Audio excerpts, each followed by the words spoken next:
Hi, it's Joey Reynolds on Joan Rivers, going to a bigger stage. She's playing the main room now, and I love Joan, and I think the greatest thing to say about her now on the anniversary of her passing is that we teach our children, and she passed it on to her daughter Melissa, who's doing the fashion police now and doing a great job. I mean, really, she's making it work. She learned from her mother, learned very well. It's got nothing to do with the money or the fame. It has everything to do with the genes and how you have been raised. With all the tragedy that was in Joan's life. Although she made comedy out of everything. She was just the best. Let me tell you about her a little bit. I worked with Joan. I followed her on the air on WOR in New York on the radio. She decided to do a radio show. She had a lot of writers and people around her. One day I came into the station, and her producer, Marilyn, had bandages all over her face, which Joan always had on her face because she was always doing the surgery. And then I look in, and there's Joan with some bandages, and I said to them as I walked in, "Show me the dog. I want to see if the dog had surgery done." Did he shed? She shed. It's a she dog.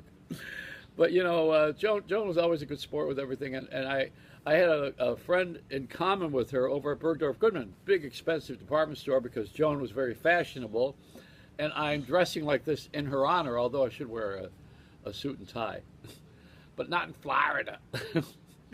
So Joan had left behind, when she was doing her show, all of her comedy stuff. She had writers, and they put the stuff in the wastebasket. So I'd go on the air at midnight, and I'd pick the stuff out of the wastebasket and start doing her material. I would do whatever Joan had done for the first hour of my show, and I got away with it for a long time, until one day one of the people from Bergdorf Goodman, her dresser, the woman who dressed her, said, "Hey, you know what? This Joey Reynolds is doing all the same jokes." Well, she got on to me then, and of course, Joan took me aside and said, "Hey, wait a minute, I pay a lot of money for this material. You're going to be using it?" I said, "Well, I get a different audience." She said, "Bull crap, just get rid. You're using my stuff." So she stopped putting it in the trash, and we shared the same trash can. It's a good thing I didn't start wearing her clothes. But she started going on QVC, and she was selling her jewelry, and I had my cheesecake, and Joan said, "You ought to sell your cheesecake." I says, "I don't know. The cheesecake, when you go on QVC, you got to have about 10,000 items in inventory, because they might sell them all, or they might not, but you have to have them for the public. So what are you going to do with 10,000 cheesecakes without a freezer? They're not frozen." So I gave her, I started freezing them, and she ate one and said, "Oh my God," she said, "you could feed this to an Eskimo." She eating my frozen cheesecake. She was great. In real life, I'm telling you, in real life, I mean, Joan was just a wonderful person. And I remember Chester Darling used to write for her years ago in Connecticut. When I was just on the radio back then, I didn't know her at all. And she was just struggling. She hadn't made the Tonight Show yet. But she had a great way of attracting people who were funny. And they wanted to be around her because she was great at delivery. And also, she was a big fan of everybody who was funny. She had a great heart and great delivery. And who wouldn't want to work with her, right?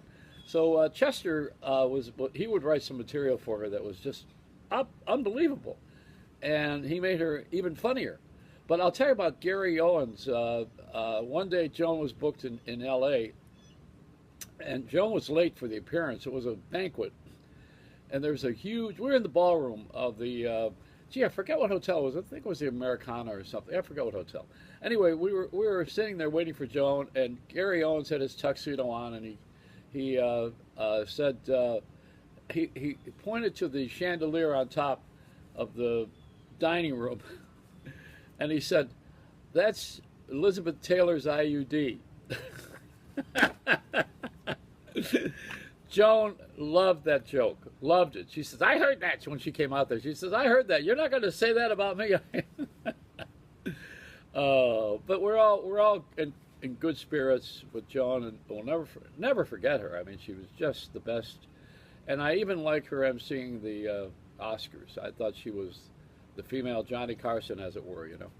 Anyway, that's it. With great respect for the family and for Melissa.